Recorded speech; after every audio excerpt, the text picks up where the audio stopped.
कौमी असम्बली इजलास में बैरिस्टर गौहर के सदर जरदारी से मुतल्लिक़ रिमार्क्स पर पीपल्स पार्टी के चेयरमैन बिलावल भुट्टो सेकपा हो गए। तफसीलात के मुताबिक पार्लियामेंट हाउस में मीडिया से गुफ्तगू करते हुए बिलावल भुट्टो जरदारी ने पार्लियामेंट हाउस से मीडिया से गुफ्तगू करते हुए कहा कि पाकिस्तान पीपल्स पार्टी ने पार्लियामेंट में अपना हक अदा किया ताकि स्पीकर को तवज्जो दिलाई जा सके।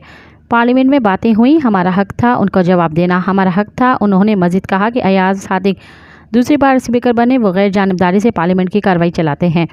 वाज़ेह है कि कौमी असम्बली में बिलावल भुट्टो की क़यादत में पीपल्स पार्टी अरकान ने अलामती वॉकआउट किया। ख्याल रहे कि पाकिस्तान तहरीक इंसाफ PTI के चेयरमैन बैरिस्टर गौहर का कहना था कि आसिफ अली जरदारी गैर कानूनी सदर हैं। सदर के पास तो मुकम्मल नुमाइंदगी ही नहीं। पार्लियामेंट हाउस में मीडिया से गुफ्तगू करते हुए बैरिस्टर गौहर ने कहा कि सदर तो किसी सियासी सरगर्मी में हिस्सा नहीं लेता। सदर पूरे मुल्क के इत्तेहाद की नुमाइंदगी करता है तो उसे सियासी दफातर छोड़ने होते हैं। मज़ीद ख़बरन ऐं तफ़सीलात लाइ विज़िट कयो असांजी वेबसाइट www.awamiNewsHD.com ऐं ॾिसंदा रहो अवामी न्यूज़ HD।